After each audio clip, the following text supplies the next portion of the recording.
meeting to order. It's February 7th, 2018, 7 p.m. This is considered a regular meeting. Has everybody had a chance to look at tonight's agenda? Yep. Any amendments, changes, questions? Okay. All right, I'll entertain a motion to approve tonight's agenda. I'll make that. All right, have a second? Second. All in favor, say aye. Aye. Aye. Okay. On to tonight's consent agenda. Anybody have any comments, questions on that? Make a motion to approve the consent agenda. All right, I have a first. Do I have a second? I'll second. Troy with the second. All in favor, say aye. Aye. Okay, look at that. We're already up to Lieutenant Governor, State Senator Michelle Richbach. That's kind of a mouthful. Yeah, it is. Well, maybe it would be better. I'm sorry, can I have you go? Stand there? Yeah, that way we can get your smiling face on camera for You everybody. want it there, yeah? Mhm. Well, of course. Can't say anything on that.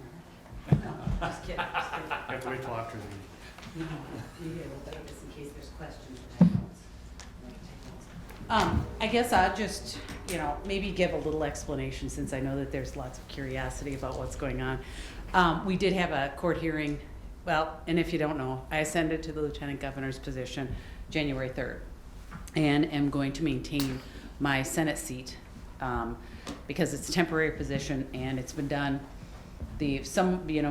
7 male senators have held both positions in the past, and there's some Supreme Court precedent that will allow us to do that. And of course, there was a court case, and we did have a hearing yesterday in Ramsey County Court. They heard both sides, and now it's up to Judge Guthman to decide what's going to happen. We don't know his timeline, and session starts February 20th. So we don't know. We do know that he leaves for vacation on Friday. So it's either Friday or in a couple of weeks. So we'll see what happens, unless maybe he just kind of signs it and says, hey, after I leave, drop this, so he doesn't have to deal with it. But we'll see what happens with that. But as of right now, I am here as your state senator, and very happy to be here. Troy came down to visit me, I guess last session, and invited me, and we worked it out. Then we saw each other at the Municipal League, so worked it out. And so we're coming into session on February 20th. It's a bonding year, so we may have a supplemental budget, but mainly we'll be focused on bonding. And we did talk a little bit about that, but you're not quite ready for that. We were talking a little bit about maybe some street money in the future. Correct. For bonding, so we'll be working on that. But they did show in the November forecast, they showed a deficit, $187 million of deficit. No, excuse me, $188 million. $187 million of that was actually from the CHIPS. The federal government sends us money. It's child protection money, CHIPS. I can't remember what it exactly stands for, but it's CHIPS money that comes from the federal government for child protection. Well, that's $187 million of that deficit, but they've since cleared that up. So if we just go on the November forecast, it would be, a very small deficit. What I've seen from the November, December, and January receipts, we've gone up a little bit. We've been doing better on our revenue. So we're waiting for the February forecast, which will come out February 28th, and we will have a better idea of what we're going to be looking at, if we'll have any deficit, or if we'll have, maybe a couple $1 million. But I don't think either way. I think it's going to be pretty close to even on that, because the CHIPS money was the big deficit shower. So we'll see what happens. We'll base our budget, if we need to do any supplementary budget, on the February forecast. So maybe we'll be dealing with a little bit of that. There is the issue of the federal tax conformity, and that would just if we just left it the way it was, it would show. And if I'm remembering correctly, I want to say about $800 million for Minnesota because of the way that it was changed federally. So we would see more if we left it the way it is, if we just didn't do anything to change the Minnesota tax system or structure. But federal conformity would bring that down. So if we did federal conformity, that would bring that down, so we wouldn't see that large amount of revenue from Minnesotans, from taxpayers. And in addition to that, if we just leave it, it makes the tax forms very, very, very complicated, because they don't match at their, you're looking at different numbers, things like that, and different lines. Right now it's kind of, makes it, well, we won't say it makes sense. That would be overstating, but it makes, it conforms better, we'll use that word. So if we didn't do anything with that, it would be a real mess and it would be difficult to do your taxes. So we're going to, it looks like we're gonna do some work on that. I don't know exactly, I know that the tax chair in the Senate, and I'm assuming the tax chair in the House, is looking exactly how to deal with that and make it work, and so that we'll shrink those revenues so that we won't be taking more taxpayer dollars. So that's kind of those are kind of the big ones that we're gonna be dealing with, and I'm happy to answer any questions or have a discussion about anything you'd like to ask about or talk about tonight. With that federal tax, you used to call it conformity, Mm-hmm. is that going to cause a deficit if you guys adjust those numbers? Well, and that's the thing, they're working on it so it won't cause a deficit. But we don't want that huge amount of revenue that would just be, if we just left it, we don't want that and I wanna say 800 million, and I'm just trying to remember it off the top of my head, but it would be a significant amount of money that we would then be collecting over and above what we're collecting now, if we didn't do anything. Okay. If we do the conformity, we can bring it down. Okay, and you said that they might do a supplemental budget this year, We usually do a little something if we need to adjust, or if there's things that, either we need to add a little money to or cut a little money from, we do a supplemental budget. And that's traditionally what we've done. We've done a lot more bonding than we usually do. It seems like there's been the last 5 years or so, there's been a bonding bill every year, and that's generally not what we do. We usually do bonding budget, but given that there are changes, we may need to do some kind of supplemental budget, either up or down. are you guys gonna perhaps look at LGA funding again this year, or since that was wrapped up last year, is that gonna be good for 2 Most years? likely, it would be where it's at. I mean, unless there was some really significant differences, especially if the budget's real steady or even, or deficits are worse. But if we're pretty steady, I don't see a whole lot of change in it. Because that's a budget item, so we would deal with that in a major budget year. Okay. And I know that last session, there was some bills floating around that kind of gave pause to local governments about local control issues. Is that gonna be on the schedule again this year to look at? I have not heard that it would be, because it was part of the negotiations last year. I can't remember what we called it, but it had some fancy little name, the one that would not allow to, it was specifically directed at like the minimum wage and that kind of thing in Minneapolis and St. Paul. I mean, even though it wasn't, it was. But I haven't heard anything about it specifically this year. Doesn't mean it can't come up, but I haven't heard any rumors that we're gonna deal with it again. Okay. How about that reverse referendum that was talked about last year? I haven't heard anything on that either. I mean, that doesn't mean, it's just, they may be working on it, I just haven't heard it yet. Okay. I know I've been doing a lot of asking questions here. I should give you guys a Oh, chance. yeah, I was gonna ask on that LGA, Yeah. that was nice. Anything more on broadband internet? Any increasing funding or anything of that nature, or is that kinda? Well, I know it's always, we have been focused on that. We've been looking at that.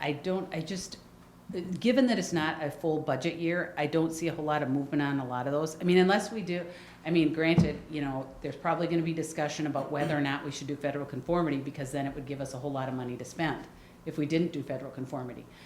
So there may be some discussion on that and where we should spend that, but I think most likely is we'll bring those dollars down, so we won't have a whole lot of money to do additional spending.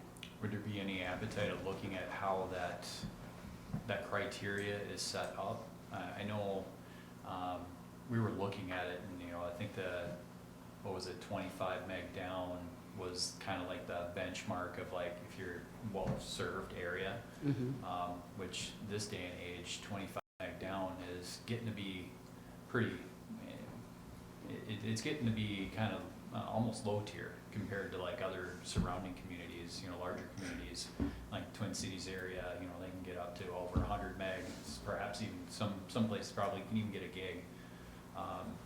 you know, looking at those, that formula again, and what determines what's a underserved area, what's a well-served area, you know, to help communities, especially communities like us where, you know, we have infrastructure here in town, we only have one provider, we'd like to maybe bring in another provider into town.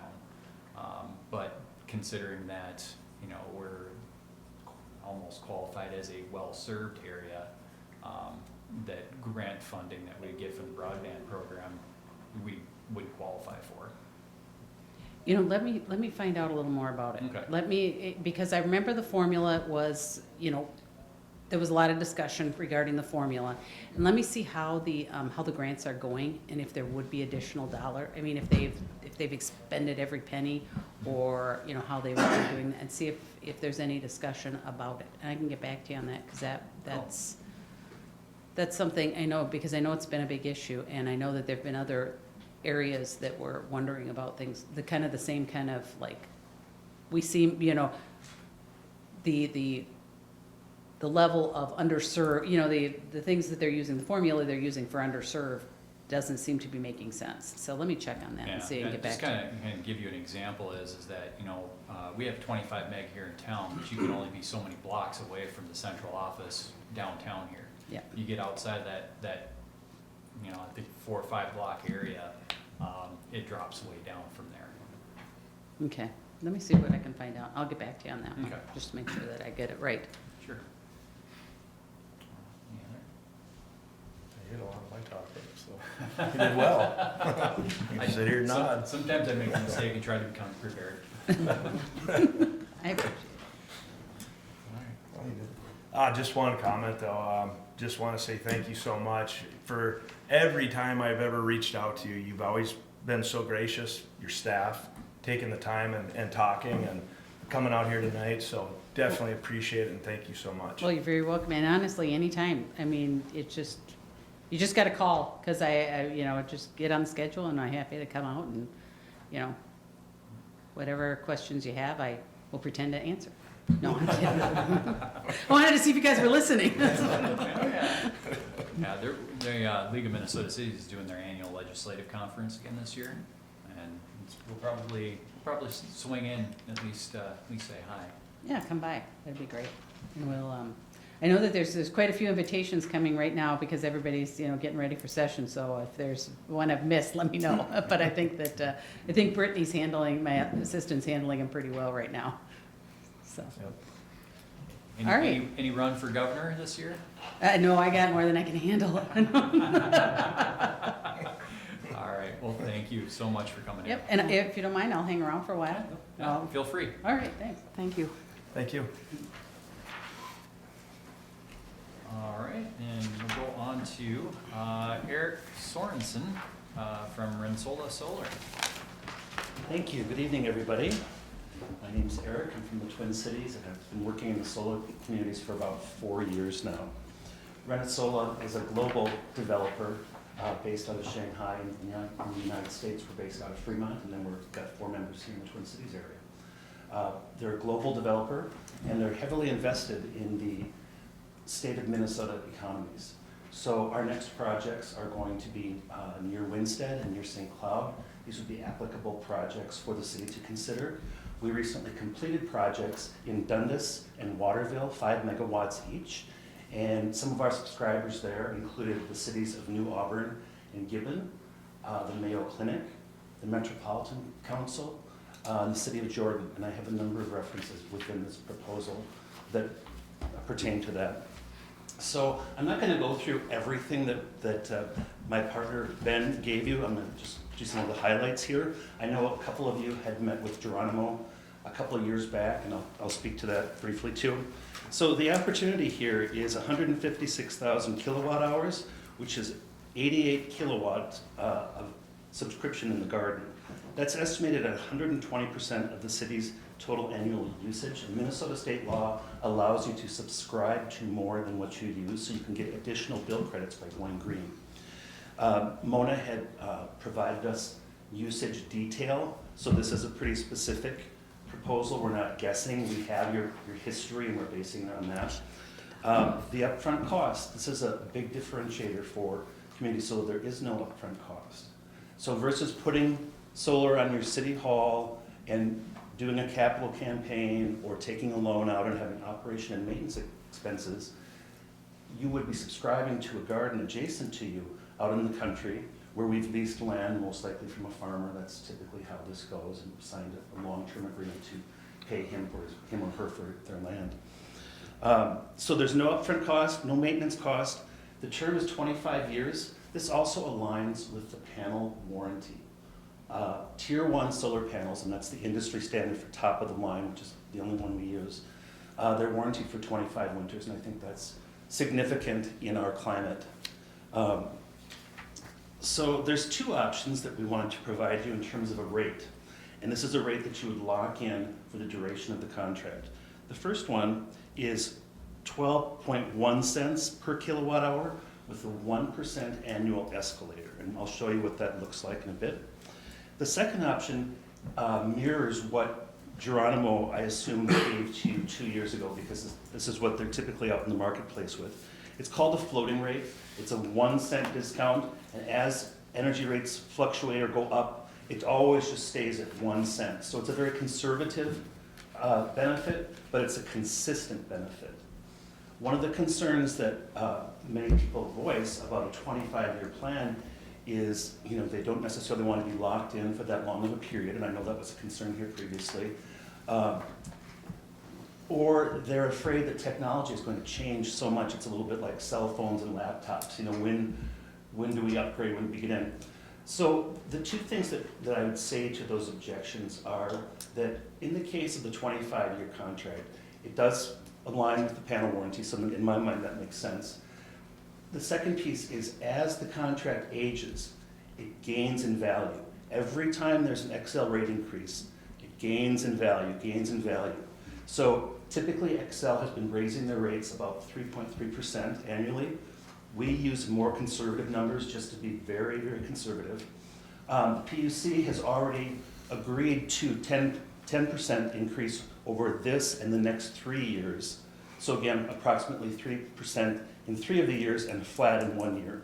So, and then we know what the last 15 years have looked like too. So all of our projections are based upon the past.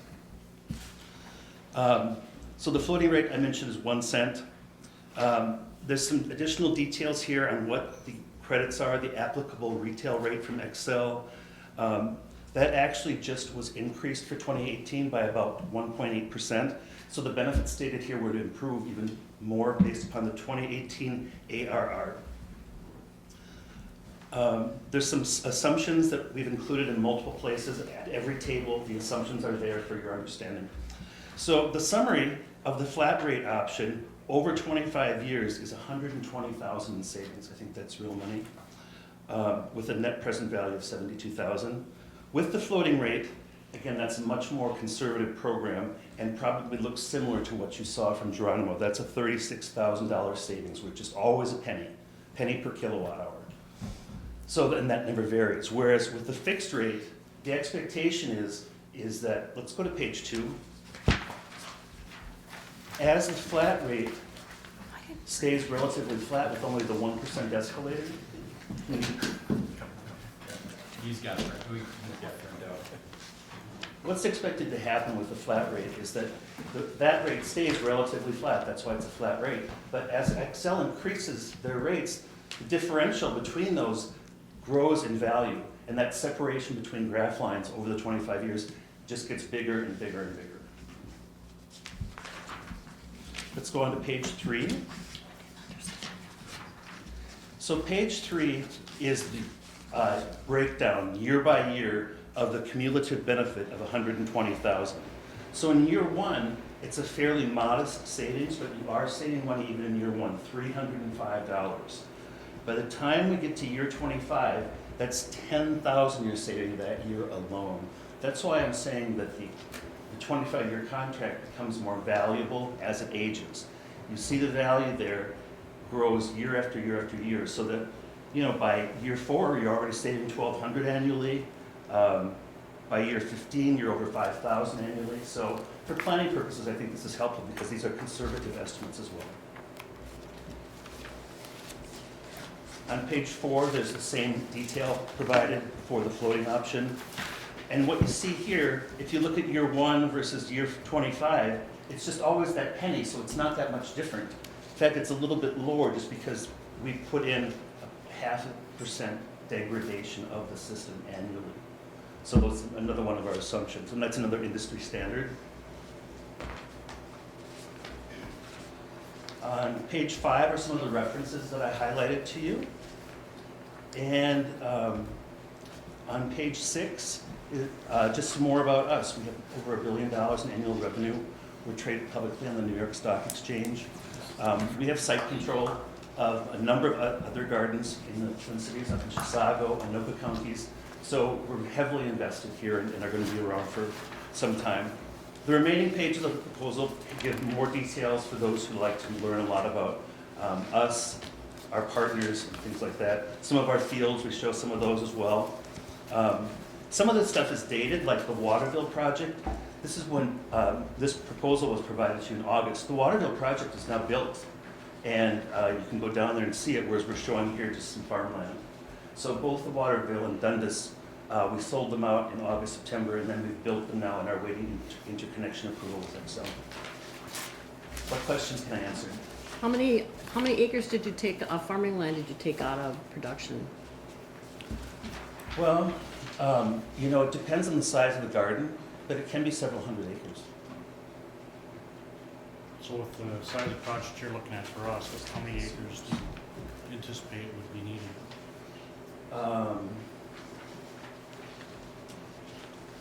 Maybe 2,000. 2,000 acres? But that's not just for our city, that's for other cities in the In the group. Yeah, and school districts and hospitals and everything. I don't get directly involved with the land acquisition myself. I did look to make sure I could tell you that these plans are for Winston area and for St. Cloud area. And these landowners have agreed to terms, and we've agreed to return and restore the garden to farmland should all parties desire that in 25 years, and that's part of the contract as well. So we'd be on the St. Cloud garden is what you're thinking? Either of those two apply for you. So we could, once the gardens start to sell out, it becomes a little bit of a juggling act to fill it to exactly 1 megawatt or exactly 5 megawatts. So when we have that flexibility, it's a nice thing to have because then we can put you where we need you. And you guys are adjacent, you're within 2 counties yourself, right? Right. Yeah. Yeah, because we got Stearns County and the other one's in Wright County. Yeah, and we're also doing the Cloud, and I mentioned Anoka, Chisago. We just did Rice and LeSueur. So now you're signing a franchise agreement with you guys. Can we double dip? Can we also go with, that's a possibility. You can, If you only wanted to take 60% of your usage out of your 120 opportunity and put 60 with us and put 60 with like Geronimo or something, you certainly could. You also could do rooftop.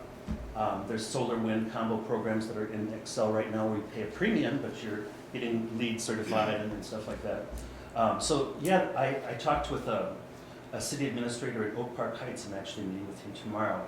And he wants his plan, his renewable plan to look like, 10% of this, 25% of that, 50% of this. It just kind of depends. And some cities prefer to take a baby step and just start with 25% of usage and then see what that year of bill credits looks like on their Excel bill before they say, okay, let's talk again about the next step. So I'm showing you the maximum opportunity for you through this program, through us, but you can certainly scale it, it's scalable. So how does the payments work? Is it kind of similar to Geronimo that we just get just that credit shows up on our bill and then Excel pays your you? Excel statement becomes a credit statement, for lack of a better word, and you're paying your rate, your electricity rate to the garden operator, which is us. So that's where it's kind of interesting. You're no longer paying a straight rate to Excel, you're paying a rate to a solar operator who then is submitting the usage, and these agreements are all with Excel, so Excel agrees to this scenario with the city. And again, the city makes money on the difference between the credits Excel gives you and the rate that we are locking in. But the expectation is those rates will continue to increase while your rate is locked in, so that's how it grows over time and makes you more money. If we find out we don't like this, is there a way to opt out of this contract or not? I would say that's the most challenging aspect of this. I mean, because there is no money up front, you don't have to pay a premium, you don't have to take a loan or anything else, but you do have to commit. And that's because the only way that this works financially for all parties is for it to run out. That's why I try to focus on the fact that the end of the contract has the most value. And you can see that in the numbers on page, Yep, I seen on that. page 3. Yeah. Yeah, because I don't know how much you know about when we had Geronimo in here, but that was one of the sticking points was, you know, putting the city on the hook for 25 years. Right. You know, on something like that. And you even mentioned it yourself, that technology changes, Mm-hmm. you know, prices change, Mm-hmm. you know, and that 25-year was a real sticking point for council at that time. Yeah, there is some sort of minimum guaranteed benefit within this program, right? So maybe something does come along that's better in 10 years, but you still have received, for your planning purposes, a minimum benefit that's conservatively estimated over time. So I think that that's helpful, even if other programs do come into play. I'm familiar with most of the players here locally. They all will charge or tend to charge a penalty fee. Earlier on in the 25-year period, it would be higher than later on. And in some cases, some cities have insisted on some of those opt-out clauses. Typically, places like hospitals and school districts and cities intend to be around in 25 and 50 years from now. So those are the most suitable partners for these types of programs and for how this was structured by state law and by Excel. Because businesses, you don't always know. Although this is an asset, it can be transferred, it can be willed, you can give it to your church, you know, if you were an individual subscriber, for example. So it has value. Like, so if you were a business owner and you subscribed to a certain portion and then you sold your business, you could show this would be on the plus side with, you know, income coming in monthly. So I think that adds to the attractiveness of a building. I think the one thing that we were worried about at the time too was the technology changing so fast that, that then we were locked into this Would there be a other. better deal that would come along after we sign a 25-year agreement with somebody Right. when? The solar world, it's like dog years. 3 months is, you know, 7 years. It does change greatly, and it's a lot to keep up with. Panels and pricing has gone down 50% in the last 10 years. Production quality has gone up, and guarantee and everything like that's gone way, way up. So in terms of how it's performed historically, we're at record times right now. And just since this proposal was delivered to you originally in August, I've seen some shifts in the marketplace again now, where rates are rising. There's some fear because of the tariff that was imposed recently on China, some of those economics. So some people actually feel like, oh, now might be a good time to lock in because of some of the uncertainties that are happening. So your company is still getting help from the state? Do you know what I mean? The Solar Rewards Program administered through Excel is a credit program for any participating party, whether it's a residential, whether it's a renter, a Okay. business. But now, do they get help from the state? Does Excel? Yes, Excel has a mandate from the state to get to a mandate. quota of renewable energy. We okay. had a state program called Made in Minnesota that collapsed last year, and that That's was credits for participating Yeah. residences and businesses. Excel is doing a new solar wind program called Renewable Connect. You pay a premium to participate in that program, so you pay a little bit more, which I don't like. I like saving money. So I think that it's kind of a prestige thing, perhaps, for them. But subsidies, we're not receiving any subsidies, no. Okay. And, you know, just to speak to that point, when something like a tariff comes in on Chinese products like silicon, which everyone needs in the solar industry, you know, typically those costs just get passed along to our partners. You give the electrician a penny less, and you give the engineer a penny less, and we take penny less, and, you know, so I don't know what the benefit of the tariff is right now, from our president's standpoint, how that's gonna help, but, perhaps it'll generate some jobs, I don't know. In the materials that you sent over to Mona, did you send over like a sample contract? No, but I'm happy to provide it. In fact, I would provide it specifically to you so that, you don't have to second guess anything. Okay. And I can tell you that I recently had the lawyers from both New Auburn and Gibbon, Minnesota. I didn't get a single red line, not one. So I think we kind of like to crow that we have kind of the most straightforward, simplest contract in the business. So So it's under 100 pages? 25. 20. Wow. One for each year. That's a good one. That's a good Thanks, one, Steph. Michelle. No, that's really good.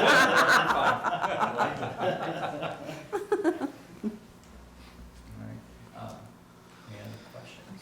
I got a question, is there any, you talked about the revenue side, is there any scenarios where the city would end up having to write a check out? Let's say things didn't go right, let's say the power went, things went bad somewhere, is there any scenarios where the city's tax dollars have to go back to you to cover something, somehow, some way?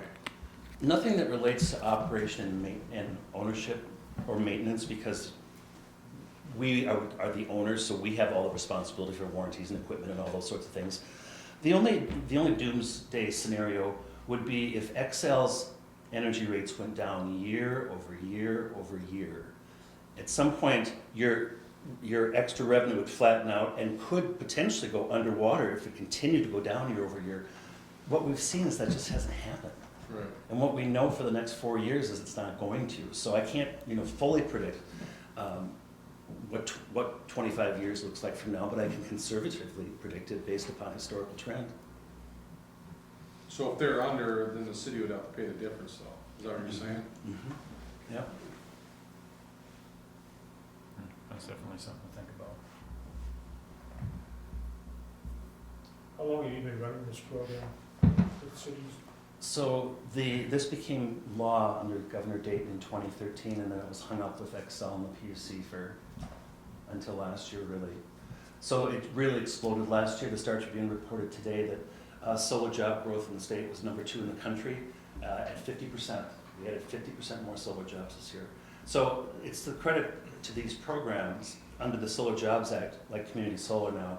So counties all around the metro are signing conditional use permits on a regular basis. I'm tracking those things with our competitors and everything else, and there is a lot of activity. If you're not seeing any gardens on your drive, you will at some point. So you have nothing to do with windmills, at all? So No. you're just I solar haven't learned that panels? part of the business yet.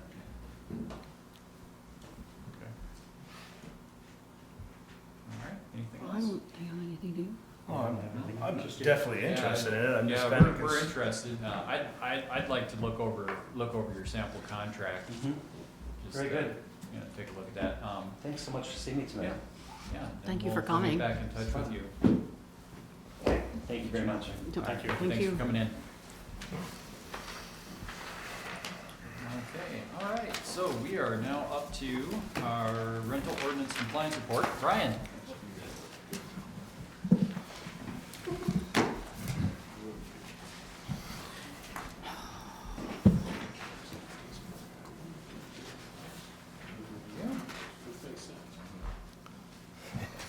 Thank you. I'll be back. Okay.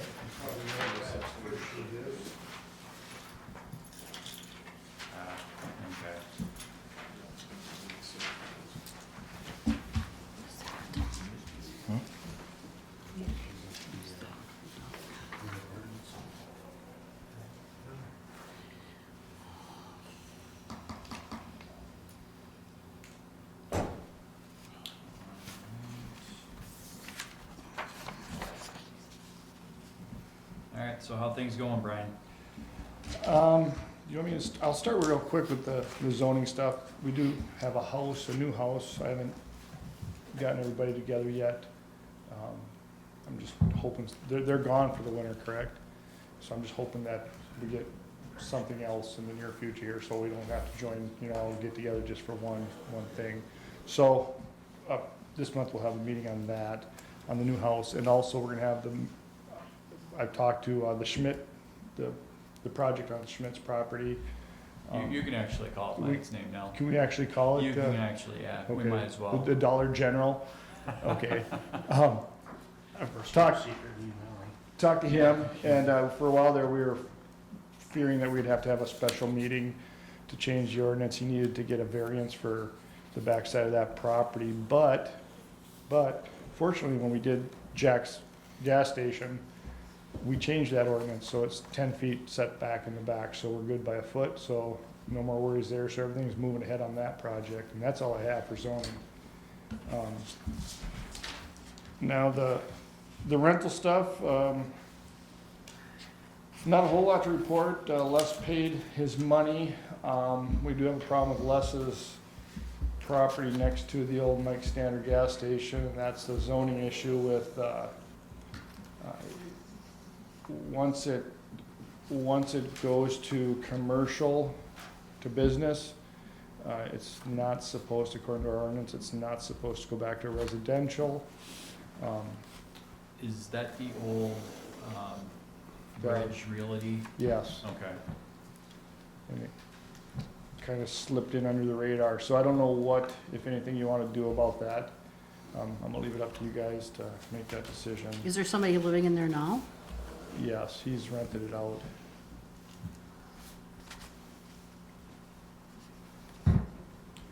So that's an issue that we're gonna need some clarification on.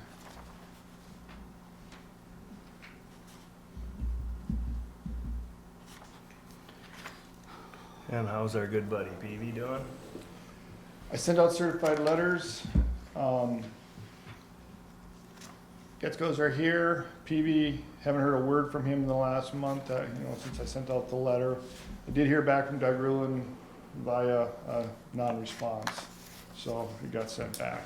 So Yeah, a PV picked up his certified letters? Didn't get it back, so I'm assuming he did. Did you have a green receipt on the back of that certified? I didn't mail him. Did you get anything back? I don't remember if we requested the I don't know if we did. return receipt or not. Doug didn't, he just simply didn't pick his up, and I talked to him a couple times, so he knew it was coming. So I don't know if he knows exactly what's in here, but he knows it's coming. So nothing from PV, got a response from Les Loff, he did pay the money, you guys just have to decide if you're just gonna let it move forward. And then, you gotta decide what you're gonna do with Rulin's, property. And, as far as Getzko's go, they're working, Robin's been calling me, letting me know that they're moving forward, they're trying to get caught up, they're trying to get it done. They got ladders out there, they got the material sitting over there on Maple, they haven't been able to finish it yet, but they're in contact with me and they're working on it. Oh, PV's the one with on Main Street, right? Yes. Yeah. All right. Right. Float this by him, Brian, and I think you should know this one.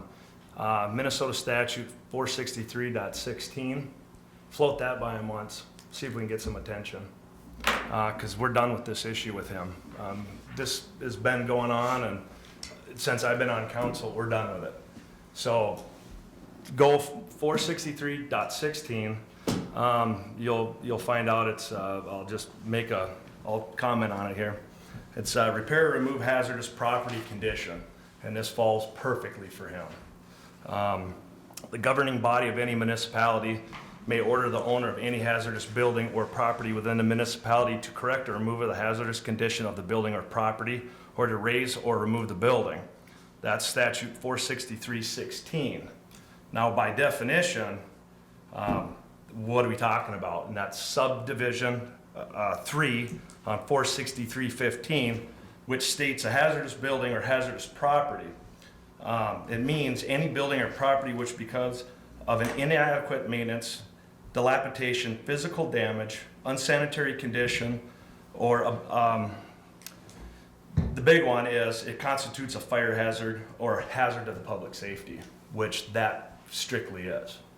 So that's the one that we can roll with and push it. We're done with it. We gotta do something with that. We're getting complaints from neighboring businesses about that building.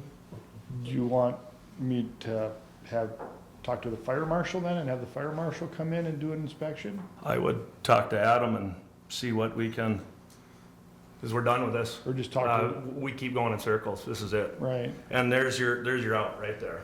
And just to make sure it's legit, and it'll bring you right back down to tell you how the next step we gotta go. okay, And just, I wanna make sure it's good with Adam, because we gotta do it right. But we're done with it.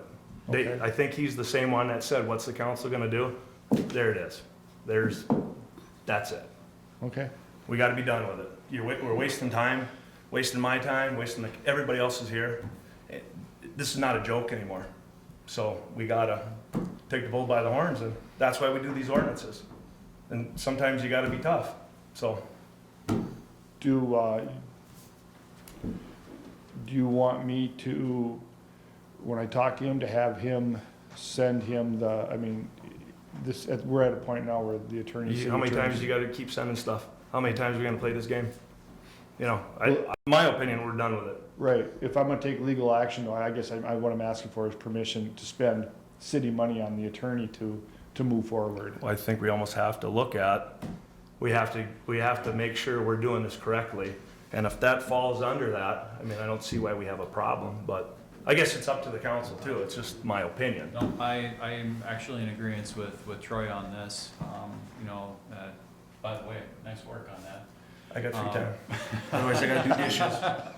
I gotta do dishes, I'm doing this. All right, I'd be totally okay with you, working with Adam to, look at that statute and start the process Okay. of him either, cleaning up, fixing up that property or vacating it. Okay, and as far as, I mean, I don't think he's working on anything. The bigger concern to me is the house over on behind the school. That one's in horrible condition. How many people are renting that right now? How many apartments are I rented? think there were 2 apartments rented out, maybe 3. I'll have to go back to my notes. Well, even that, I mean, this, between our rental ordinance that we have here in town and this statute that he just brought up, there it is right there. Especially considering that, some of the, what you reported the last council with how, the building on Maple Street, just the dire conditions of that building. Right, From what you're reporting is that it's a safety hazard to people that are living there. And they, based off of that, we have, as a city, we have no choice. We have to, he's either gotta, pony up and fix the issues with it or vacate the property. We've been talking about the one on State Street for months already. Yeah. And so far, nothing's happened there, and that truly is a fire hazard. That whole bottom is packed full of stuff that you can't even walk through. Yeah. And that's a fire hazard. If that thing ever has a fire there, it falls back on us. Because we didn't enforce our ordinances. And it falls back on us for not doing it. And let alone that, there's people living Safety. upstairs and it would take, that building would take up the whole block, and that would take the bank with it. I think we gotta get on that now. And that's where I'm going with it. When I looked at this, it hit the guidelines with it. And that's the 2017 statute. So I mean, it's legit, but I wanna make sure with Adam that we do this right, okay. So I'll move forward on it with him and I have to bring in a fire marshal or whatever, we're all in agreement that, if there's a fee or whatever, that'll. My recommendation for you though is to make sure those certifieds, go into USPS.com and look up those certifieds to see if they're still sitting at the post office. That should have been sent back here, otherwise you're gonna have another issue saying, well, I never received it. Well, this one came back, so I'm Okay. assuming the other ones went out and got delivered. Well, don't But we can't assume. assume. You That's- go on to we- USPS.com. I thought I had the Look winning up those lottery certified numbers too numbers. last week and I didn't, so. Yeah, otherwise, we're gonna have a Yeah, right. whole nother issue. Okay. Yeah, at this point, it's cross your Ts, dot your Is, so that way we you know. You got yours, right, Jim? You got your letter? Yeah, she didn't put, return receipts on the back of them. Do The we green need a one. Motion to move this to legal or not? Or just let them know? I don't think so. I mean, it's money that's already there. Sure. I'd be more than happy to show you that too, that if you need where I found that. And it took me 5 minutes. I think you got two different issues going on. You got a violation of state statute and you got non-compliance on the other one. Mm. So that's what you gotta ask Adam about and try to get Yeah. it differentiated there so you can obviously have to separate the two, but one's a violation of state statute, and the other's a non-compliance with an ordinance, so. But Adam will be able to get all that typed out. Yeah, I just did this, I just found it and thought it made sense, so. But we gotta act on this now, not let it go for another month. Yep. No. Yeah, Agreed. you're gonna have to move forward with it, you know, right away, you know. And then as far as, you know, you guys, I mean, thank you for, you know, for stepping up, really appreciate it. What do you wanna do with Les Loft's place? Do you wanna, Well, I don't know. So right now it's zoned business? Well, it's in the commercial reserve district, and according to the commercial reserve, if residential exists there, it can exist, Okay. but once it's converted to commercial, then it has to stay commercial. And this was one of those things that was just missed, and, you know, when Kerry sold it, I don't even know if Kerry realized. So I'm sure he sold it to Les, thinking that Les could just have it as rental property because it was a residential when he bought it. So I don't, and actually the way it kind of came to light is I never thought about it either, but I had a call, somebody called and wanted to know if they could buy the rule and law office and convert that into a residential property. And then I looked at the commercial, you know, looked to see that the zoning was commercial reserve, and then I just said, I don't think so, and then I called Adam to make sure that I was right on that, and then he said, yeah, that, you know, once it's commercial, it can't go back to residential, and then that's when I thought, oh man, you know, that one slipped by. So like I say, when Kerry sold it, I'm sure he sold it to Les thinking that wouldn't be any issue to have it as residential property. So what business was in there besides Carrie? That was No. big. Just carry. You just, Private, no. so that's when the ordinance was changed? When Carrie bought No, it? it was not changed. No, The ordinance was not changed, the use was changed. The Kerry use? bought it, it had been a house when he bought it, or a Oh. residence when he bought it. He bought it and then put his realty business in it. And then- And he lived there at the same time? Did he live in that house? No, he did Okay. not live there. No. So then it became commercial use, and like I say, I'm guessing he probably, you know, never even thought, I never thought of it, and, you know, all of a sudden we knew it was sold and didn't know what for, and then, have you been talking to Les about, you know, and explained to him that that's in violation of our city ordinance? I wasn't, no, No. not till I just heard from you. I wanted to know what your direction was. Yeah, I mean, this is one of those situations where, you know, first of all, it should have been qualified, you know, and got a rental certificate before people moved in. Right? You know, and then that, you know, it would have been potentially caught at that point. I'd like to see you reach out and talk to Les and tell him that that's, you know, that's in violation of our city zoning. And, I don't know, do we have, I mean, this It's is a one of tough those, one. it's a tough one. It is, no, it is very Right. tough. You know, I mean, I wanna be sympathetic, but on the other hand, I mean, we have, you know, we have ordinances and, you know, and the way things are set up, you know, we gotta equally apply our own ordinances and law, so, yeah, gonna have to tell him he's in violation and that, he's gonna have to correct the situation. Okay, He's in violation in a couple different ways. One, he's got people in there for having a rental compliance certificate, Right. or compliance certificate, and then, Just people you know, living it. then in violation of the current zoning of the property. So tell him that, I'll be telling him then that he can't rent it out, Right, that he's gonna have to have a commercial business there. it's gonna have to stay commercial like it was when Cary Bridge owned it. Okay? Was there a way that he could have found out before he bought it? I mean, other than, it Should, looked like a house. I mean, was there any notification that's what it was zoned at before? should I be mean, on it- taxes. Well, I mean, I suppose if he didn't pay any attention to it, and, you know, Carrie should have known, but maybe he didn't, I Yeah. don't know. Carrie's son had moved into there, a year and a half before he sold it was. He was in and he was out. He was in. They made it into a residence in the backside, or one side of it. So potentially he do it, just didn't tell Les what it was zoned at. I mean, I don't know. It's But a I know tough if they. one. That's the one I don't, His son had moved in there. because I could see if you knew that and just specifically did that, you know, and then, like you say, you try to be sympathetic because that's a real humdinger. I tried, he showed me that up there when I was looking for a house and it was never brought up. And that's what I'm concerned with is, Well, that's just, and I'm thinking Carrie had no clue. And, Right.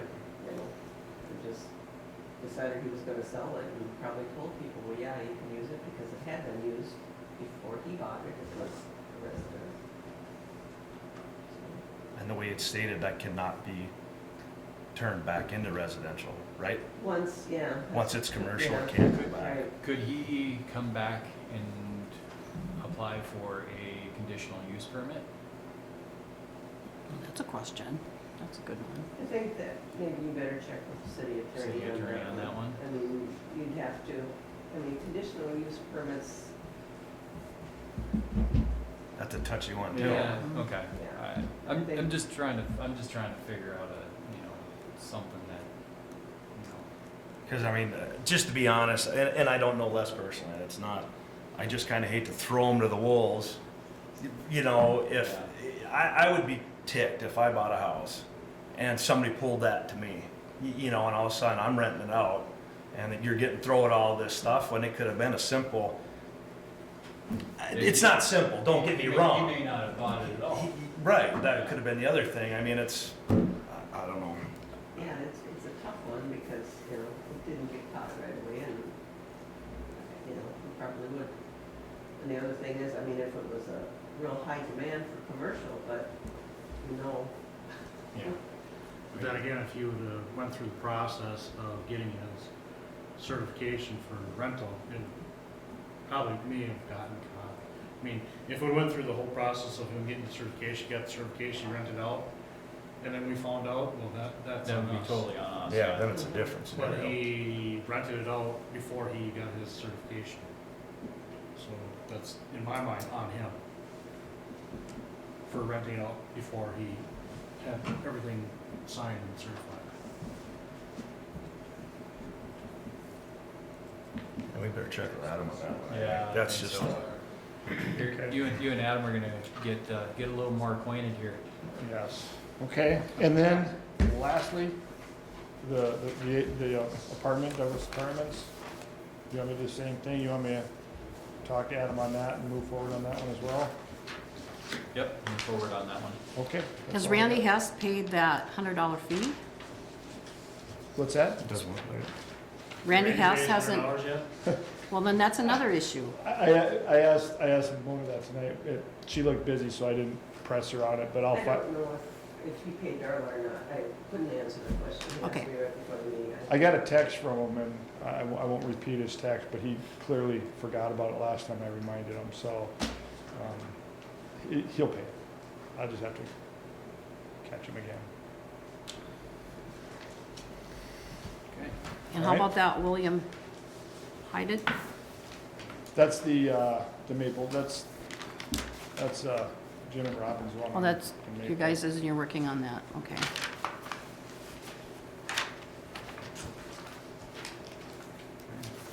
All right, Brian?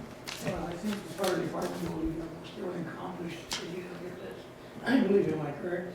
What's On that? the apartment building? Yes, I believe we got everything covered pretty yeah, well on that. yeah, yeah, got that one caught up.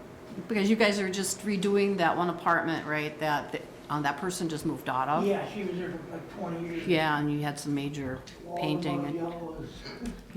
yeah, but anyway, yeah, we were redoing that. Okay. All right, okay. Okay, Thanks, Brian. Thanks, Jim and Robin, for coming in. Okay, on to. So what are we gonna do our- about Doug? Or they're gonna We already just, did. We already did that. okay, Brian's gonna check with Adam or Okay. do that. moving forward. All right, move forward with that one. okay. Okay, all right, on to Kent. You're in the hot seat now. Whoa.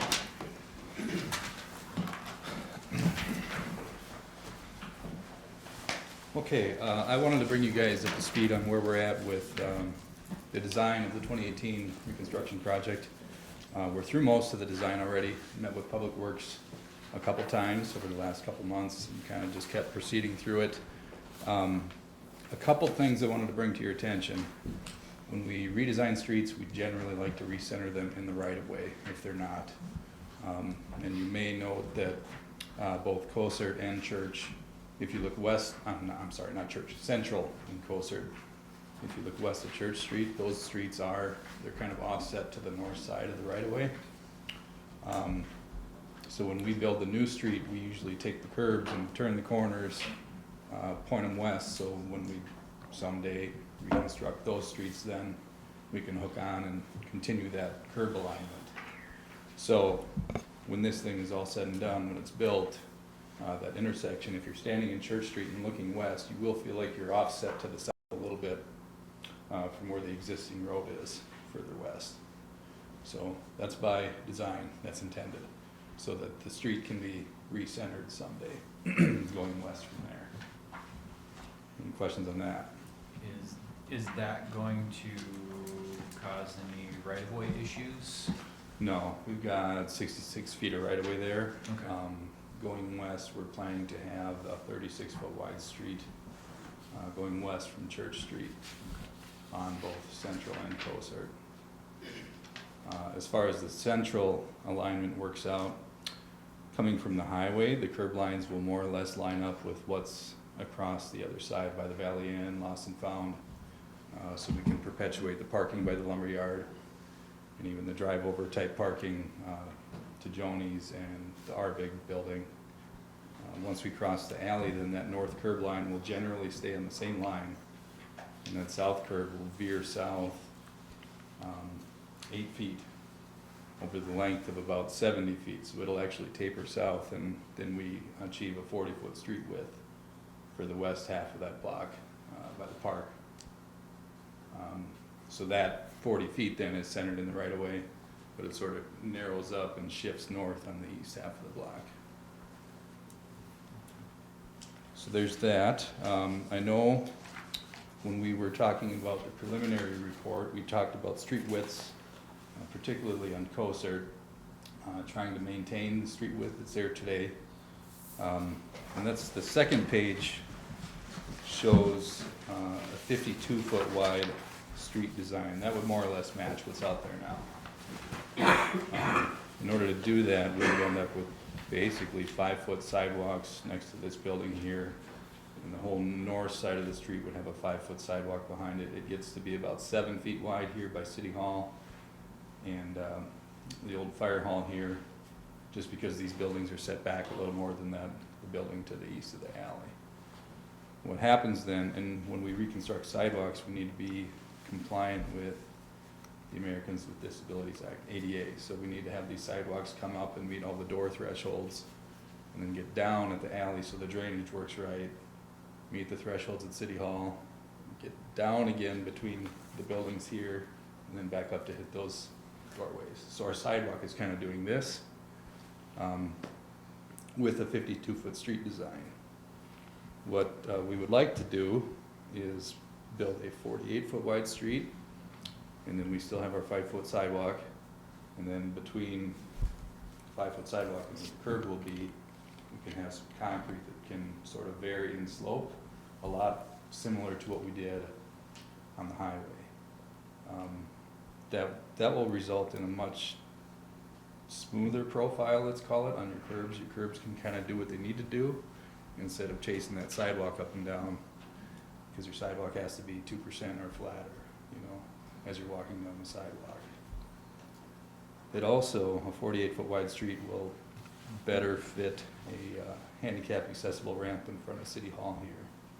If we did a 52-foot wide street, we'd have to tuck it under the awning at the city office's entrance. And then the 4-foot wide handicap accessible route would actually kind of veer behind it into the doorway and back out to the sidewalk. If you were just walking straight down the street, you would kind of roll right through the pedestrian ramp, which is not ideal. So if you did a 48-foot, it'd still accommodate off-street parking? Or- Oh, for sure, yeah. Yeah, you'd have 12-foot drive lanes, 12-foot parking lanes.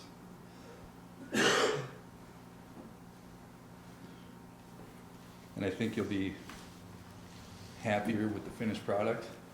If your curb isn't rolling up and down 3 times in one block, then the street kind of has to I'd follow say suit. aesthetically, when you look at it, Yeah, it's not, you're not doing this, and you'll still get everything to work the way it should, correct. so. The skateboarders would like it. They would. Yes, we're at our park, right in front of City Hall. The traveling public, I don't think, would No. appreciate that much up and down in the street. I think So- you have more chances of tripping because you're so uneven. Yeah, you wouldn't notice it just walking down the sidewalk, you know, like I said, it's gotta come down to the alley, it's gotta be lower than the fence, so we're not trapping water in there between the building and the alley. You gotta be low through the alley, then kinda climb up as we meet up with the City Hall building here. So we have to have a ramp out front here, that's what I Yeah, we heard? talked about that at a staff level, that, since you do have push button accessible doors, that we should have an accessible, pedestrian ramp at the City Hall. And that head ramp would be, on the 48-foot would be Between the doors. between the doors? Correct. Which I think is more desirable. Would that mean that we'd have to move the handicap parking down this way a little bit further? Yeah, I suppose we'd line it up with wherever the ramp ended up. Okay. Yep. It's by the alley now, isn't it? Yeah, it's right at the corner of the building. Yeah, we'd either slide it so it's east of the ramp or west, either way. Because you'd have to hit both doors then, right? Well, we could put one ramp in between them and then come up off the street and you just go where you Okay. need to go. That would work. In order to make some of just the slopes work too, we'd end up with 4-inch high curb in parts of the block, 6-inch high curb in other parts of the block. It helps mellow out some of that vertical difference, where the sidewalks are trying to match the doorways.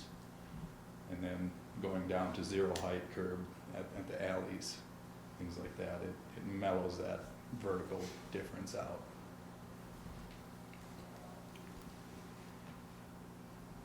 So that's about all I have. Curious what your thoughts are on 48, if that sounds okay to you. We would Jim, proceed accordingly. any issues on your end that you can think of?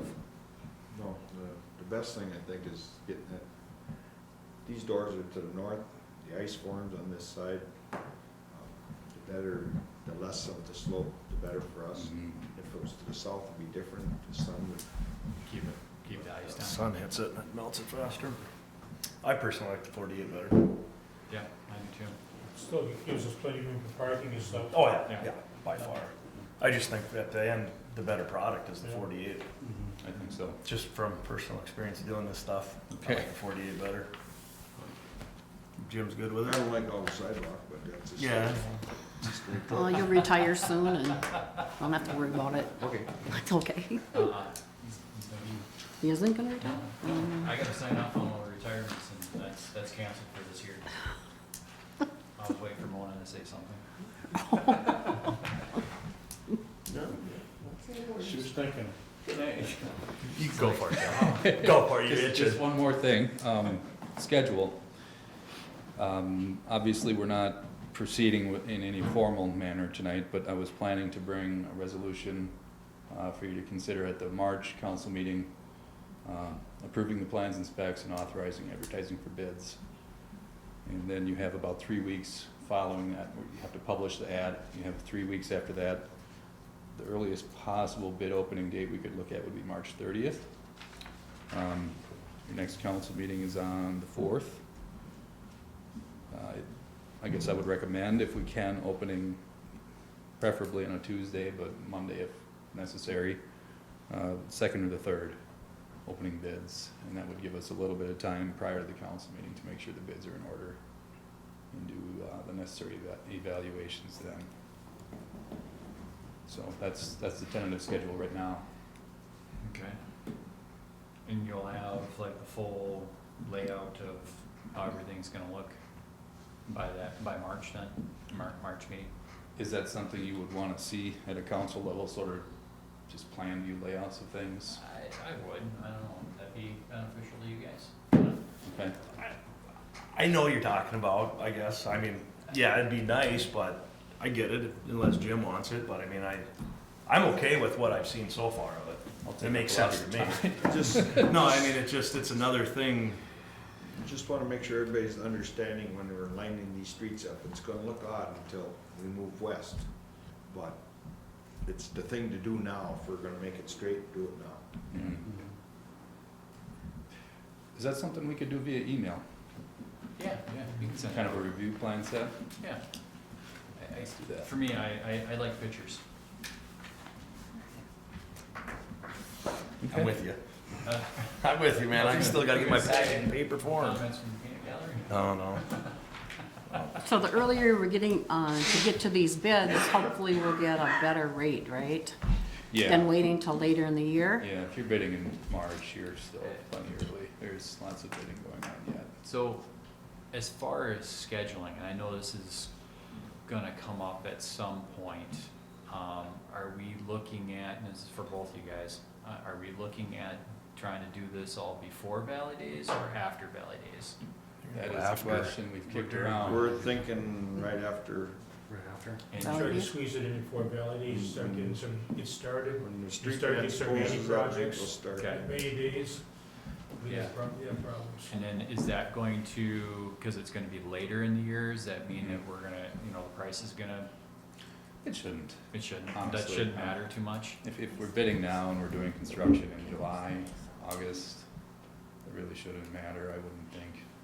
And- Everything that's. Go ahead. Do you think that we're gonna run into any water mitigation issues like we did with Main Street? downtown? We're not anticipating that. We did have Braun out here, they punched some soil borings, they did pull a water sample. And that came back from the lab as below any threshold limits that would require treatment. Okay. So in other words, it'll still be wet, but not that bad. Excuse me, but everything to the south, our sewer lining, that we can start Yes, ASAP, once the Okay. bids are let.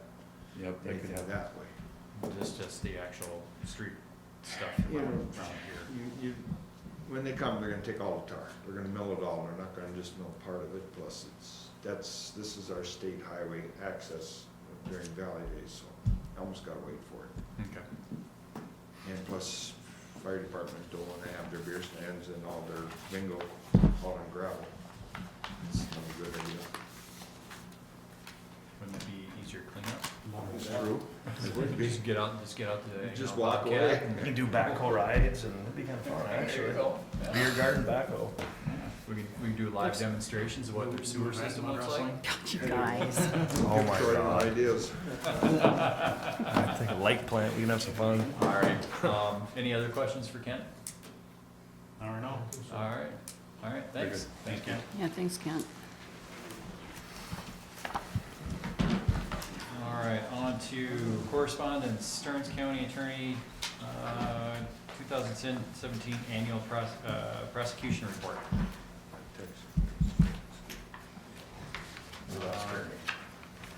Did we lose Ernie? We did lose Ernie. Didn't even need them. Did Ernie go on a call or?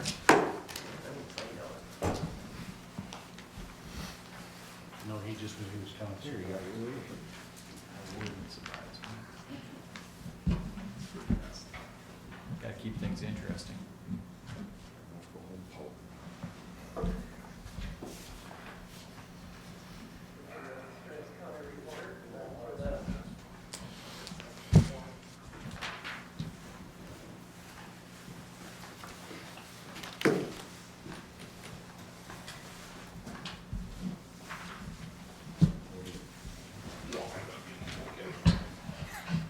Where we at?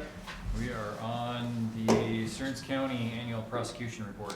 Well, that's, you got all that information? Yep. Not much to talk about there. She sent you everything. We didn't have nothing for diversion. So you guys already seen that, right? Thanks, Ernie. Okay, no Next. problem. So we move on? Yeah, we seen the packet, thanks. Yeah. We just wanted to disrupt you. Well, that's Whatever fine. you're doing. Well, I was grabbing some info actually for you guys for the chief's deal. I was gonna try to get some information out to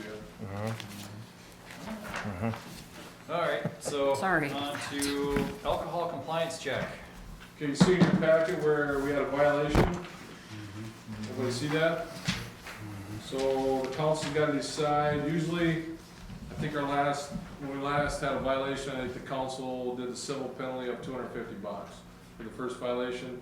Second one's usually a revocation, third one's a revocation for a longer period, usually the fourth one's a suspension, but, so I guess my recommendation is to probably do a fine or whatever the council decides, that's what we did last time. And it's to the business, To not the, to the business. Okay. This is just who did it, that it did occur at that business. So, yeah, ours is, we handle the license inside, the city does. So you find the business, whatever you decide, last time we did it, it was $250. No, I'm not. Was that in the same business last time? No? Okay, so this is their first, okay. The county did them, and then I was aware of it, and about half the county failed, so it wasn't a good day for the sheriff. So, and the thing is, we do the classes, we do the compliance classes, and we do all that stuff, so, yeah, it wasn't a good day. So they just got around now, this happened, I think, back in, don't quote me, but it's like July or August maybe. July 22nd. July 22nd. So they're just getting around now that all the complaints got signed, because they've had a couple major cases, so the county attorney hasn't gotten them until now. So that's why you're seeing it so late. Usually that comes out fairly quick, Okay. so. That was that's gonna why- be my that's next why- question. That's why the delay. And the last one we had was in 2007, so it's Well, it's been a while. 10 years Well, since. It's a positive thing. I'm good with $250 fine. And this, you said this was their first Yeah, offense, okay. yeah. Yeah, I'm good with just the fine. Me too. So you probably gotta make a motion. Yep, I'll go ahead and make a motion to just do the, $250 fine to Valley Liquor for violation of the alcohol compliance check. Have a second? I'll second. Which one said it first? Dan. Dan? Okay, give it to Dan. All in favor, say aye. Aye. I was ready for Jan to type up. Just quiet tonight. She is awful quiet tonight. She talked my ear off going to all these conferences. My ear's tired from listening to you. All right, so on to LG 214 premises permit application, resolution 2018-5. Be a permit for Fat Eddie's. pull tabs? Yeah, for We'll have that charitable Fat gambling, Eddie's. for the American Legion post at the Fat Eddie's location.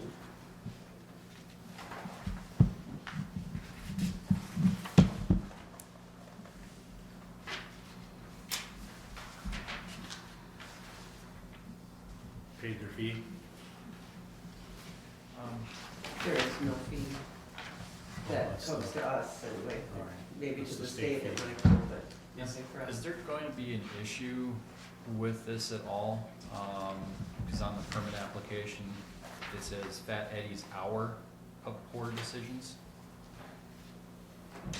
instead of house. Back whether it's got it correct, but in front there, it's not right. Someplace we- I can just have them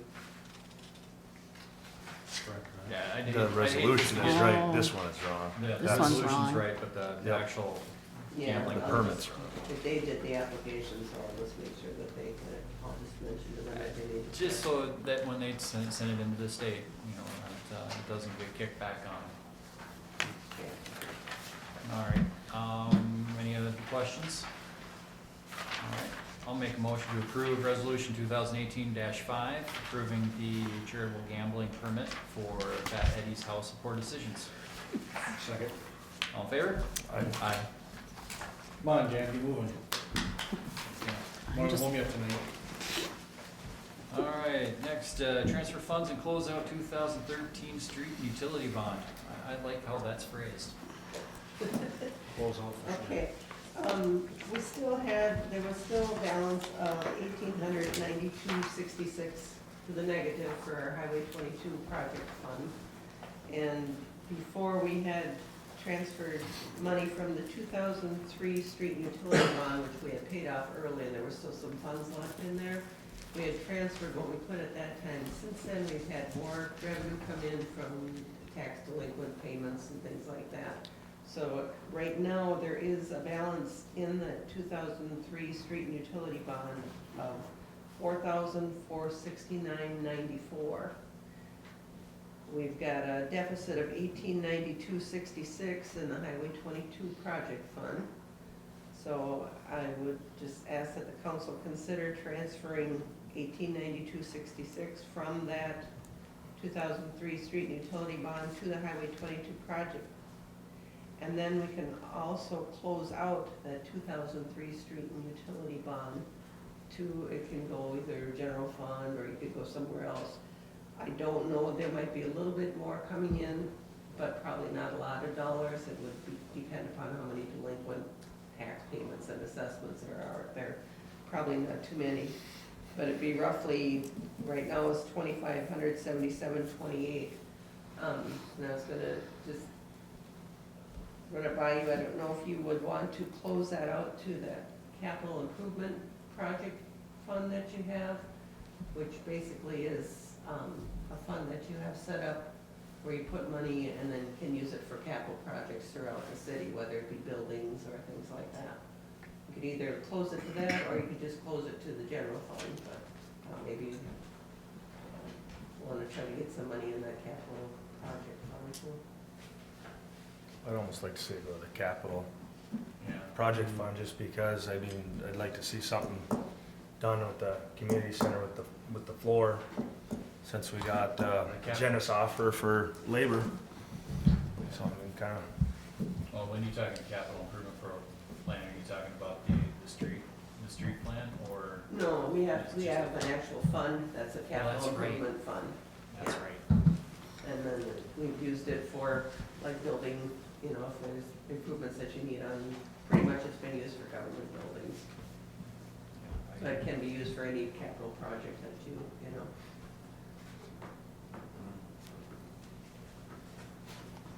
And then by transferring that 1892.66, we can, you know, we'll be finished with the Highway 22 project fund, and that will be zeroed out. All right. Yeah, I'd be okay with that. Guess we need to have a motion for that? Please. Okay. All right, so what was, oh jeez, I'm gonna stumble on my words here. That's a mouthful. Okay, so a motion to transfer 1,892.66 from the 2003 street utility bond to the Highway 22 project fund, and to close out the remaining balance of the 2003 street and utility bond to the capital improvement fund. I'll make that motion as it was read.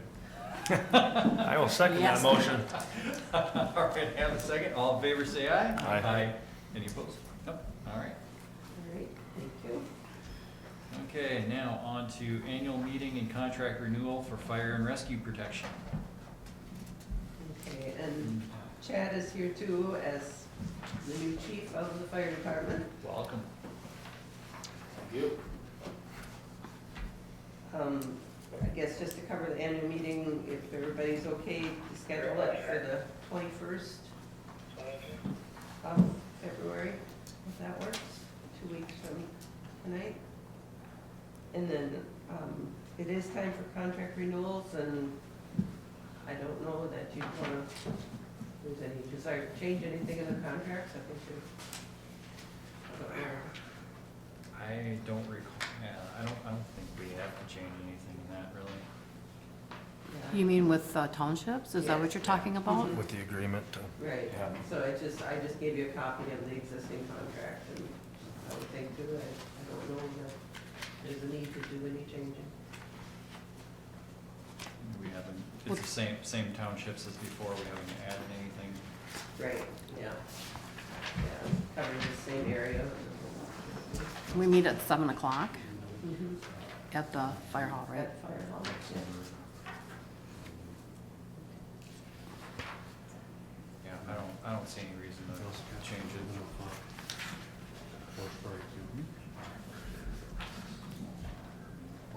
Did the fire department want to change anything in there, or Do you- they are you can't, good or with it's up to that? us? Except for you- the city, the city has the contract. Yeah, it's. Everything's good. Perfect. We just found out the other night that we had the meeting and he had to be in charge of it. More or less. Did you miss a meeting and they elected I always go. That's what happens to me. Sorry. You want to tell the council, the rest of the officers? Yeah, so I'm the chief now. Dave Fisher is assistant chief. Jeff Lindroth is the captain, state captain, he was captain. Corey Schultz and Howard Colbert are lieutenants. Darren Hundle is the training officer, and Jason Morton is the secretary. So we got kind of a new squad. A lot younger squad, huh? Yeah. Yeah. New team? Yep. And you're Chad Keekly, right? Yep. Okay, I just, It's good. Well, you said right the first time. Yeah. I just had a few other questions, things that came up at the meeting on Monday night that I wanted to address with you guys. Janice, you brought up the physical thing on Saturday night, the state Right. pride. No one really seems to know what the council wants as far as a physical. What qualifies as a physical good enough for you guys as standards, whether it be just a normal routine physical or a DOT physical or, you know, anything on that, a med card physical. And then back in the day, like when I remember getting on 20 years ago, it was every 3 years that you had to get a physical. Dan brought up that he thought that it was every year, and some people thought it was every 2 years. So I guess we're looking for a standard description of what you want for a physical and how often you want it for a physical. The department picks up the cost of the physical, so keep that in mind. DOT physicals went to like $280 or something like that in the last couple of years. I don't see a problem with it being just a standard physical. You know, go to your local clinic or whatever and get a physical. A lot of the guys get DOT physicals already because they have, you know, Class A license or something like that. And a lot of them have med cards to drive commercial vehicles. But I guess we're looking for a standard from you guys, and we want to know your years. If you want 1 year, 2 years, and I think Mona looked up in the was it bylaws or something, In the ordinance, yeah. that if you're 55 years and older, it just says that the council or the chief can ask you to get a physical yearly, right? Yeah, it says they May ask or may. Yeah. It doesn't Require you necessarily to. say that you have to do it every year, so. So the ordinance is kind of vague in my opinion or whatever of what, I guess what I want to know is what you guys want as a council. So that I know what, because I'd like to divide our department into groups as far as how many years you guys want it. So if it's 3 years, I'll divide the department into thirds. So we're sending like a third every year, just keep on a rotating schedule. So if it's half, or if it's every 2 years, we'll go half, just to keep it So we don't have to pay for everybody's physical in the same year. Just a little clarification on the paying for it. I think we want the insurance to pay, attempt to pay for it, and if they don't pay for it, Right. then we'll pay for Right. it. Just so that. Well, did we not DOT talk about doesn't- that since the guys paid for the DOT, that would be a good enough certificate? How Well, often do you have to do the DOT? Yeah, Good journey. The DOT is yearly. okay. Would there be any, is there any benefit of a DOT physical for driving any of the equipment? You don't No? need one. No. Don't need one for, okay. The only thing with the DOT physical, it's not much of a physical. And, It's and not. I guess it's good enough for driving the truck, and so you gotta be in decent health, but I look at it on a fire scene, you definitely overexert yourself on fire scenes. Is that physical enough? Do we think that physical is enough to protect our firemen?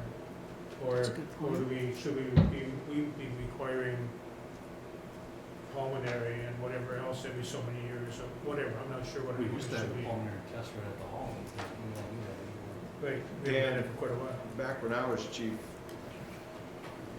it was every 3 years that we divided it out in thirds.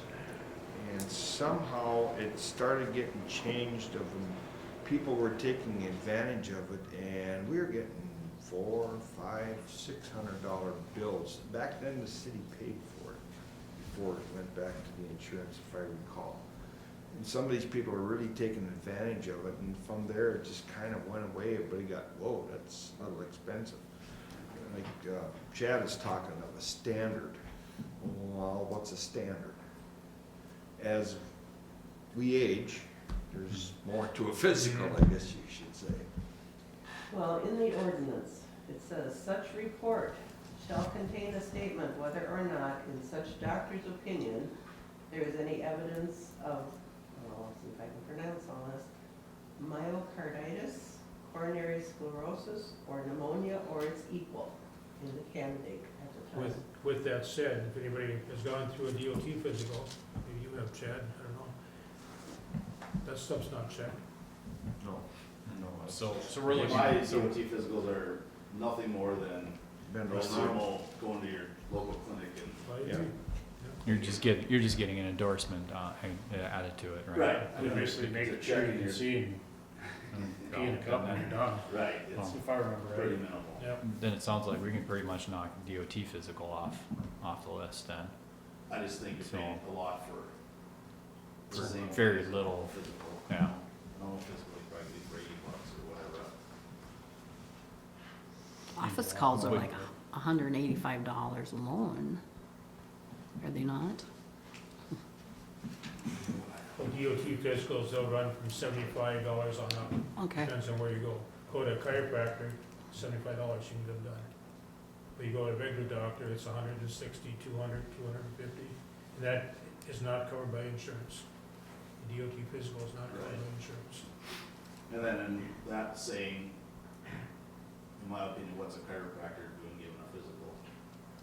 You know, like, That's where I come from now, I agree. like, you know. I don't think it's right. So in a regular physical, would that meet, flipping this to the other side of the coin here, so a regular physical, would that meet any of the physical, or would you be able to use that to meet any of the physical requirements of the job? Depends on how in-depth that physical gets. I'll tell you next Tuesday. Well, if it's the one like that I had for the post office, it was they whispered in your ear, they checked your reflexes, and they did some blood work. Well, we need more than that, right? We need the lungs and the heart and the, According to what Mulner said, yeah, we should have more than that. We're gonna lose half our department then. oh my. Just saying Ivomec. that. Have to go to Fleet Farm, get some Ivomec. But then we don't really want it happening in some of the towns where younger people like your age have been deceased because something happened and they maybe could have been prevented too. One thing we gotta remember that these firemen, and I'm one of them, that, we're city employees. So it's up to us as a council to give directive on how we wanna keep our city employees, keep them healthy, check their health and things like that, so. Is there any guidelines, like from the league or anything that, on what could be put in for physical? Not saying that this has gotta be, but what could be? What do we require city employees, Jim and Ernie and Brian, what do we require for physicals for those guys, anything? It's basic, unless you're injured, then you gotta do a fit for duty.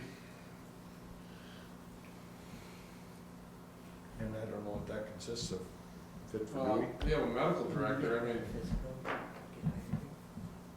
You didn't have to have a physical when you No. were, right? No. well, I mean, Did on the rescue. Right, but I mean. Right. well, we do have a medical director, I mean, we could put something together, maybe something to talk to Doc Bob about. It sounds like the ordinance needs a complete revamping.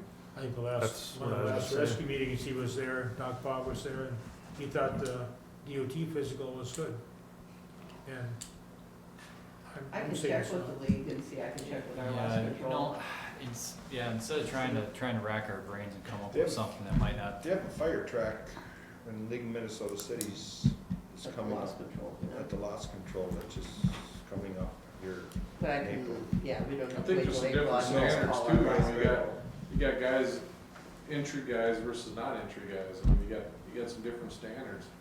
I mean, I think the fit factor, we did that, and the lung capacity test, I think that's all important, and I think if you got guys going and, you know, that are wearing air packs and SCBA's and all that, I think maybe that's up to Chad, he's the chief, but I think some of those are a little different from the guys that aren't going in. Right.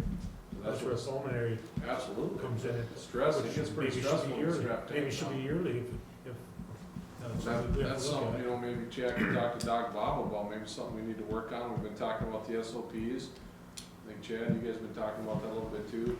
maybe reach out to some of the other neighboring communities, you know, ask Just them get what, more- ask get ask more them what information. they've been doing. As far, like maybe. Because I think maybe what they the have ordinance this, says, and I think what you're looking for, a little different, so we need that clarification on, Right. you know, what are we gonna do here, you know? I don't think you're gonna get your answer tonight. That's fine, I just, But it has to be brought up, you gotta get it figured out. right, If we're gonna press you to get physicals, we need to. then we look need at to it. set a standard timeline that I can follow. Yeah, Mm-hmm. Mhm. yeah, we wanna empower you with the right information, so. Well, thank you for bringing that up at your meeting and giving us feedback. Okay. Yeah. I guess one of the other things I wanted to bring up was, we've been spending a lot of money on the old Suburban and we have that old brush buggy yet. Mhm. We offered that brush buggy to Chain Lakes, and I believe they turned it down because it wasn't an automatic, it's a stick shift. So, I guess what we're looking at is either putting it out on open bids or trying to put it on the League of Minnesota Cities website or whatever, see if anyone else is interested. I was kind of talking to Mona the other day about it. If we should do that for like a month, and then if we don't get nothing, then put it out on bids. It's take up space in the hall.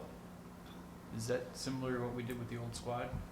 Same deal, yeah, I Same talked to Chad a little bit about it. We Okay. do have a league, the only reason it'd be nice to put on the league side, because it does have a tank and it is operational. Right. And some Okay, so some that still city, has all some the- city might be looking tank for a Yeah, brush pump it's on buggy. fully equipped, so I Okay. mean, Yeah, the pump and everything's going with it. we'll probably get $1,000 for it if it goes on sealed bids, and we could, we asked Chain Lakes 6,500 for it, so. Okay. And there might be a city out there that can use it, so I would try There's gotta be a city out there that could use something like that. to, Suburban is probably go for bids. Yeah, is there anything in the Suburban then? No. Nope, okay. Other than the lights that are on it. Right. Radio, that's gotta get stripped before it goes. So then, I know that you guys had in the budget to purchase, right? A new, or do you have a new? Well, we have our truck fund or whatever, our truck escrow account that we have like 71,000 roughly in, that we've been saving money. Yep.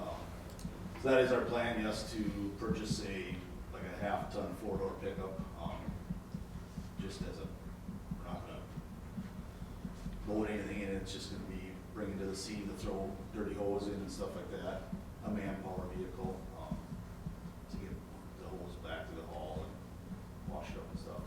Just another vehicle for traffic control. Traffic control, yeah, Things like stuff that. like that. kind of a miscellaneous vehicle, but something a lot newer so that we're not, I mean, we dumped a lot of money in that Suburban last year just to keep it running. It's kind of like pointless. You know, it still runs half the time. Right. Yeah. So I guess we're just trying to, get rid of two and get one decent one. The Suburban's 86. I looked last night, I believe it's an 89. It's an 89. And it has like 26,000 miles or something like that on it. Two motors. Two motors, yeah. And then the brush buggy is a 91, 92, and that has like 8,500 miles on it. We haven't had no problems with that, but I mean, we upgraded, got a new brush buggy last year, so. Do we need a motion or anything, or just an okay, or? I think just the I'm verbal just, okay. yeah, I'm just informing you what our plans are here. Yeah. Sounds good to Go me. for it. All right. Anything else there, Chad? I don't think so. I just wanted to get my face and then get it. Well, you're more than welcome to come to these meetings anytime. Sounds good. If you have something, you Yeah. can get on the agenda, don't Right. sit, don't sit through the whole thing. Yeah, I just Yeah. talked to one the other day, what the physical thing was, and she looked up and then she didn't have it. I It said, didn't let's really get it clarify clarified. anything, so I'm like, well, then we're going to the council, and see what they Yeah. want, so. Yeah. Sounds good. We'll get it figured out. Yeah, we will. All right. Good. Anything else? Anything more? All right, and we'll go ahead and move on to, let's see, public forum. Thanks, Chad. Thanks, Thanks, Chad. thanks, Chad. Thanks. Nobody in the gallery, so we'll go ahead and move on to our favorite topic of the night, paying the bills. I didn't see a Tino machine I in didn't see there. one in there either. I'll make a motion to pay the bills. I'll second that motion. All in favor? Aye. All right, and then on to Mona. Okay, we've had a couple of water, excuse me, freezing and breaks and things going on. And one of them, Josh Bosson, had, a water line break in his house, and he ended up using about 6 times more water than what he normally did.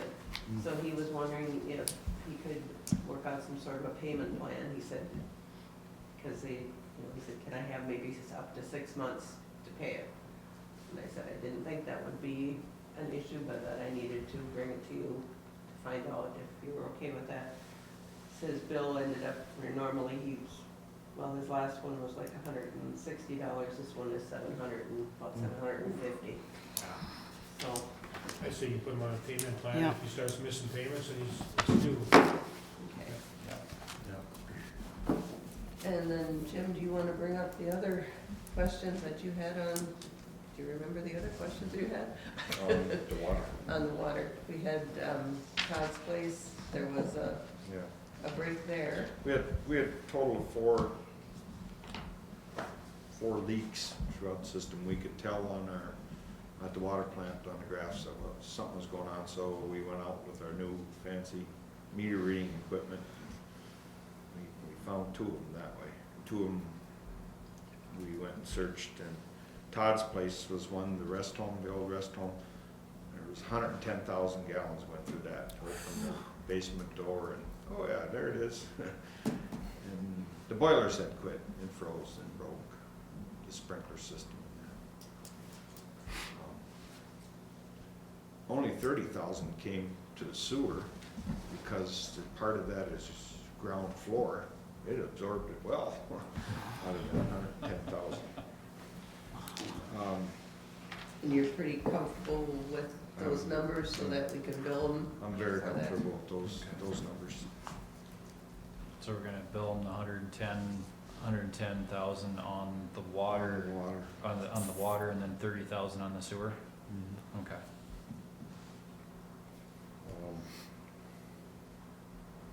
He just told you about Fossens. We had another leak where a realtor was gonna show the place that Saturday, and you opened the door, listening to the water sound down on Brook Street. I do not have an accurate number there. It froze the new meter and broke it. And at the same time, I had this other house leaking, so I don't have an accurate number for that house, gallons. I sent these new meters back to the company, and they're trying various ways to see if they can get anything pulled off those meters, but it's not looking good that way. So that one will, I'm guessing number 30,000 maybe went through there, but at least it all went to the 4 grain. We can tell also when our lift pumps can all start going higher. That's just only a guess, and I can't give it a number. Okay. They're pretty confident with the meters you sent back, did they be able to get some readings off them, or just kinda, they're just You trying? know, it's just like the old meters that we had where the frost plate was on them, that would blow out, the water would pour out the bottom, but it wouldn't turn the numbers. Be seared just wrecks the whole meter. Yep. So, When that happens, is there a warranty, is that covered under warranty, No. or no? No. So we, frost is frost, that's, okay.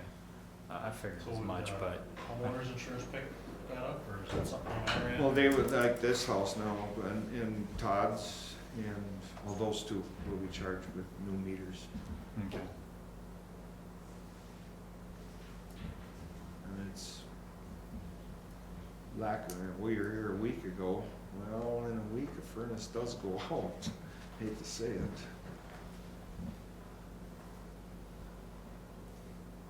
But those are those 4. So are you recommending 30,000 to be charged for the one, or what is your recommendation? On the one on Brook Street, Mhm. I gotta go back with my dad one more time to I'll get as close as I can number, if you're okay, what we charge the gallons, if I'm willing myself. Yeah.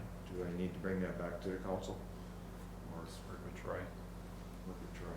Did I miss one? You said there was. Yeah, we're missing one.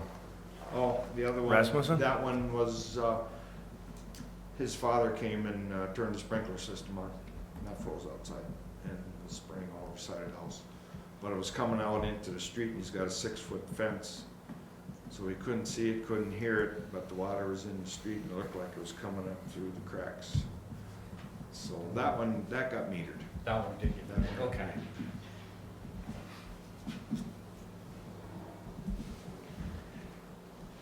Father-in-law's paying for that. Huh? I said, somebody's father-in-law's paying for that one. Okay.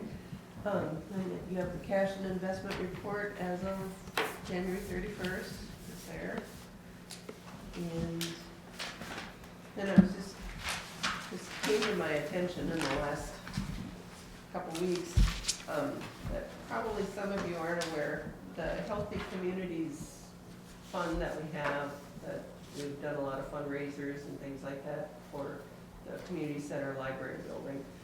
There was an actual executive board that was approved by the previous council, so that if there were things that they wanted, that the Healthy Communities group would want to purchase for the community center or do certain improvements and things like that, rather than come back to the city council all the time or wait, the council just approved having an executive board there, do the approval, and then we come back in the bills and things like that. So a couple weeks ago, the executive board hadn't met for a couple of years because we didn't have a whole lot of money that was available, but we met a couple weeks ago and they approved buying 160 new folding chairs for the community center. And they also bought a 75-inch TV, smart TV, to be used in there as well. So I just wanted to be aware of that, and just, Steve, be aware that there was an executive. Who's on the board, on that board, Gina? Is Dan and Jan, Mary Matthias, Randy Hansen, myself, and that might be it. I think. So, but anyway, just to let you know that we did, those chairs look very nice in there and are much easier to set up and took down and everything. We're gonna get rid of the old ones then, or? Yeah, right now, the old ones, we had gotten those from federal surplus in the cities, who right now, they are down in the basement. And we thought maybe, in the spring, when we do the citywide garage sale, we would maybe try and see if we could sell some, or possibly, maybe some of the plastic stacking ones might be able to be used at the Fredericks Park. I'm not sure, depending on, you know, I guess that's something for to look at for the park board and stuff like that, if they want to do any of those. But some of the chairs, some of the other stacking chairs had like the cloth seats, and it just, you know, they were soiled basically when we got them from surplus, and it just probably isn't worth cleaning them, and then you pay to clean them, and then a couple weeks later, they'll be all dirty again, so. And then, actually, I wasn't able to be at the Thriving Communities Initiative meeting that they had, last week ago Sunday. But I was told, that somebody there had volunteered to do the labor for installing the floor at the community center. And then Keith Cole, the new owner of Tom's Carpet Kingdom, actually stopped in and talked to me about it too, and said he also would help. He would donate labor for installing. And then I told him that we had gotten pricing from Jim, the former owner of Carpet Kingdom, for some flooring, and he was going to check the files, and he said he was gonna take a look and see once if he felt that that floor was the right type for the building. He wanted to make sure that we had a good commercial grade one. So he was gonna kind of check into that, and I told him I would look. I didn't have time to grab the file. You've seen my desk, so you know what that looks like in there this month. It's cleaner than mine. But anyways, so he was gonna take a look. So moving forward, if you know, the council decides to move forward, we'll get some idea of what the price would be without, you know, with the donated labor. So, which is very nice for, Pete Muchacharo was the person that volunteered to donate his labor, and then Keith said he would also help with the install and donate it. So as we get more information on that, I'll be sharing that with you. And then I'm hoping to get a park board meeting set up within the next month, so we can get rolling on the DNR outdoor recreation grant for the Fredericks Park project. We received $150,000 matching grant from the DNR, so that's what we're going to start working on for our next project. And then I gave you two more copies of sample right-of-way ordinances that I've gotten, so you can take a look at those and maybe talk about them at the next meeting or something, see where you want to go with that. Have you looked at these, Jim? Pardon me? Have you looked at those? I just got them. I'd say West St. Paul is very thorough. You know, like the League of Minnesota City one is good. That one is very thorough. I'll say, I think they definitely ran into issues before, and they've corrected them. You know, they have. I take it you must be talking about the thicker one. Yeah, and then the other one was Emily, but yeah, this one was very thorough. Okay, and then, the other thing, I was just gonna check, I actually completely forgot to put it on the agenda, Brent, and I know you and I had talked about that. Did you wanna schedule a hearing to talk about releasing that easement? Or do you wanna hold off on that for a little bit on the property near the Dollar General location? I think if I remember it, we were thinking about rolling that in with the March 7th meeting, maybe? Yeah, we can Yeah. talk about either doing it in March or April, so I didn't know which. When do they wanna start breaking ground? Doesn't look like it would be till August, you know. Okay. They had some delays on their side, so it pushed out the start date. So yeah, it's not like a big hurry for our side of things, but I'd like to get, you know, get our stuff out of the way. Yeah, let's just roll it into March, you know, at the beginning of the March meeting. Take care of that, cause then by April, probably have the new easements, maybe April or May, the new easements for, Oh, for the for utility the easement. utilities, yeah.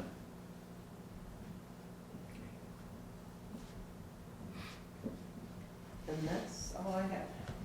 All right, anybody have any questions for Mona? How is Judy working out at the apartments? Okay. Wonderful, Good. yes, yeah, it's going very well, and everybody, from my understanding, everybody's very happy with it. Good. Good. Going well. All right. Ernie? Apologize, I do not have the end of month report, I did not get all the information. The lady that's doing it is retiring here not too long, so I don't know if it slipped her mind, I called her today, but she was gone today, so, I apologize for that. Usually I do it today when I come in, but I do not have all the information, so I apologize for that. Second thing is, on the 24th of April, the Chiefs Convention is offering something they never did before. They're doing a City Leadership Day, which is the first time they've ever did it. They usually don't allow city governments into our conference, but they're actually for the first time allowing City Leadership Day on April 24th. If somebody wishes to attend, to get the early bird fee, it's got to be in by March 1st, and it's $100 per city person that wants to go. That should be good. And where's it at? Duluth. It's in Duluth. So I'm gonna get that out to you if you get somebody's interested in going. What do they usually do? What do they usually talk about? I don't know, it's the first one we've had. Oh, I thought you'd been at other ones. No, not on on the Chiefs Conference? I thought this was just the first one we were able to go to. Yeah, no, I've been to, Chiefs Conference A to Z, you know, we do policy stuff. Get some big name speakers that come in. I didn't look and see who the Tuesday speaker is, but you're probably able to see that. Usually they're phenomenal speakers that come in. We've had like the Milwaukee Chief and Madison, and they talk about, you know, the mall shooting. I mean, it's an A to Z Super Bowls conference, so. Then we go through a lot of stuff with the body worn cameras and all the new stuff, legislative stuff. I mean, we cover all that stuff. So it's usually, our conference is usually really good, so. So it'd be good if somebody wanna go, I just wanna share that with you. If you're interested in getting signed up, let me know. I'll sign whoever up. I'll let Mona know and I can get her the information so she'll get you signed up. So, other than that, I don't have anything. Because I think the league was even, they had mentioned that they were working on the body cam and to get more legislation Yeah, well, that's passed a and good thing, that. since Michelle's here, that we could talk about, and you probably heard that on that, the biannual audit in that is what kills small departments, because the only ones that were doing was, Backbone, right? What's the name of the company that was doing the auditing? Oh, I don't remember the name. Okay, but it's like $10,000, Yeah. whether you got one or 100, and for us, it's not feasible, Michelle. I mean, we can't afford those type of audits for checks and balances. We don't have $10,000 laying in our budget to do that, so. And I've talked to Dean about it too, but I know the state now, from what I read, the state is trying to get something where the state will do the auditing. But have you heard about that? No, I have not heard. Are they working that through the Department of Public Safety? Maybe, I don't know. I just seen some emails come through. They're trying to get it where the legislature approve it so the state can do the auditing on the body worn cameras. Okay. So, which Backbone is, it's $10,000. I mean, we had it at our conference last year. So it really hampers us from implementing those, which is a great device and a great tool, but departments our size in smaller counties, I mean, who can afford it? And I know that's, if you read the statute, that's one of the checks and balances in there, you gotta have the biannual audit, Yeah. so.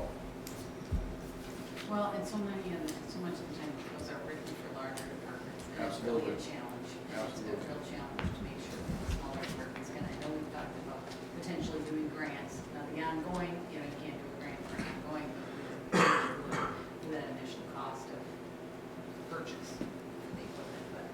Right. Well, the purchase is great. I mean, we did that, but the problem is the other side of it. I mean, who can afford the $10,000, we just can't afford it. Yeah. And the sad thing is, it's a great tool that's sitting on a shelf that we're not able to use. So, it's something to think about. And if you hear more, let me know. Let me know if there's something, if they're actually talking or having to have the legislature approve it, or if the department is looking at potentially doing it. And I'm assuming that's where it'll run through, that What's public that? safety. Wouldn't it run through the public safety department? No, Backbone they were independent. Yeah, but the public safety would probably deal with the issue Yeah. if they're gonna do the audit. I Yeah, it came through and it just talked about, yeah, somewhere because they're trying to lower the cost. Because then when they did the survey on that, and it was like, I think about 60% of the departments that got back in the survey said they weren't even gonna use the body worn cameras. They're gonna go straight to the MVRs, and that was it, and they're gonna get rid of body worn, because you got so much new stuff coming out of these now, Yeah. and these aren't even addressed in the statute yet. Oh, I know. Yet. Keyword yet. Because a lot of the new programs, like Texas is using phones, there's a lot of new apps coming out with the body worn cameras with the phone, so that's a whole nother beast. But our statute doesn't even cover it, but it will. We had our enough time getting it to where it is now. Right. So. Well, something to think about, the biennial audit, I mean, I understand the checks and balances side of it, but for the money side, for a city the size of Eden Valley, it's kind of a bummer, we got equipment we can't use because we can't afford to, so, anyway. That's all I got. All right. Anybody got anything for Ernie? Nope. All right, Jim, anything more? How big I gotta write the checks this month? All the parts ain't in yet. You see how the parts are still coming in. All the parts are Actually, I brought you some money. We got rid of both the sweepers and we hauled scrap iron out there, so Nice. didn't get much, but at least we got rid of a bunch of stuff that's out of there. Mark and myself will be attending the 34th annual Minnesota World Water and Wastewater Technical Conference. That's at the Kelly Inn. That's from the 6th through the 8th of March. Just so you know that you guys will have to run the city that days. We talked about the water leaks that we had, and as you know, the trees are being cut on the south side of town. We're starting to see litchfield. Not quite that bad. Just about. But, I'm surprised, I've only had, how many calls? I haven't gotten any calls, but I've had a few people talk to me, Sure. you know, just, asking me what the ribbons were for. Yeah. Well, the question that night when they had open house, most of them were around a full trunk and some were just on a branch. It was not that, and I got asked that question, is it just the branch? And that night when their DOT was here, oh, that's the whole tree, it just took too much ribbon. Oh. So, the whole tree. I Whatever. found it easier just to blame it on MnDOT, you know. 22 trees. maybe comes down. Basically, if there's any tree in the boulevard, they're gone. Nope. No. Not No, right. no. Not right. Everything on the west side, from Park Avenue to Rails Avenue, not every one, but they are, quite a few of them are staying. I guess I assumed anything that was in the boulevard. All depends on what's messing with the old sidewalk. If it's going to that they may hurt the roots, it will come down. Cause they're, a year from now, you know, they go buy a thing and it's okay, and next year the tree's dead, they're just not gonna mess with it, it's coming down. So. But some people are liking it and some are not real dissatisfied, but, you know, concerned. Definitely gonna change the look coming into town, Oh, yeah. south. We'll definitely open it up. Yeah. That's just like seeing a sign. You see it the first 2 or 3 times and after that you forget. Yep.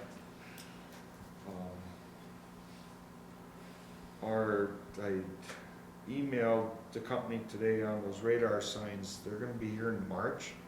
They're having trouble getting the older style boards that belong in there, so we're getting new matrix board where we can put smiley faces on or whatever. We can do all kinds of stuff with it. At no extra charge. I got one for it. But I want to do the first one. yeah, Second, Jimmy. they'll be coming in March. Other than that, I don't have anything, unless you got something. How's the snow blower and tractor running? The old one? No, or you haven't got the new one That'll be yet? here in March also, Oh. late March. I stopped in. We have put fuel filters in the other one. No, So you that decided was to go with who? Kubota. Kubota. That Out was, that was over $3,000 difference, so. Okay. Anybody else have any questions for Jim? Nope. No? All right. Thank you. Anybody on council have anything? Yeah, Michelle, they were working on email storage, the retention period of those emails, correct? Like for the city office and, Oh, no, I hadn't heard that. There's legislation about Yeah. There was Yeah, an it took like effort last 3 year. years. There was an effort last year to change the, overall data retention policy, but I don't think Did it, the House do it? I think the House was working on it, and I don't even Okay. think it made it out of, if I Okay. remember, I don't think it made it out of committee. No, I don't think it did, because when they were talking about it at that last conference, Yeah. I think they're having. they were tough talking time with about some kind it. of definition of, what needed to be kept. And yeah, what needed to be kept, one of the big concerns was is that some of the language they were using in there would have caused, us to retain every single email that came through, whether it was, had information pertinent information in it, or if it was just spam. And the new legislation shortened the length of time, is that what they were looking at? I think it was still the 3 years. They were just trying to clean it They were up. thinking- Yeah. I think so, yeah. They were I trying to think- lower I that think- 3-year gap. But I think what was ended up happening is that in smaller towns, like us, I mean, we're using our local telephone provider, and don't have much for storage, or even in Hormona's having to print and store, so, just because we don't have any storage solution, electronic storage solution. Okay. So, it's just some things to, think about when stuff like that comes up. It's, sometimes small towns don't have the big budget to buy a server to throw in a closet somewhere, or purchase some online storage to store all that. I honestly didn't realize it was for 3 years. I think it was 3 years. I Yeah, thought that's they were what- said that's what he was 3 talking years, about yeah. At Ellers on Friday. Yeah. At the league, they talked about it, and at Yeah. Ellers. Ours is like a year Oh, yeah. at the Senate. Mhm. I Yeah, don't it's think gonna be it's a a year. year, it might be 6 months. Well, I guess we know what we gotta do next. Never Not from council. We haven't all run for Senate. Well, no, that's what, and so I was kind of thinking that it would be similar. No. That seems, I think a lot of it came out with the whole Hillary Clinton email scandal thing. And I think they were trying to nail that down and say, okay, this is how long you need to retain your emails for. I think there was definitely some positive intent with that, just to prevent a situation like that, or anything similar, and that was some of the, like, open meeting laws and that stuff, people conducting meetings through emails. If you had all that email trail, it'd be easier to investigate in a case like that, if you had it all. keeps the trains busy. Wow. That's why they get paid the big bucks, right? So, all right, if nobody's got anything else, let's see, we got our next meeting, February 28th, 7 PM, that's gonna be the annual meeting with the townships at the fire hall. 21st. Wow. Your whole week off. I am a whole week off, yeah, 21st, geez, I'm glad I got you with me here to keep me straight. So, all right, annual meeting with the townships at the fire hall. Then March 7th, 2018, there'll be a regular meeting along with a public hearing at the beginning of the meeting for the release of the easements on the west side of town. All right, Motion to adjourn. I'll entertain that motion. Do I have a second? I'll say it. Second. All in favor, say aye. Aye.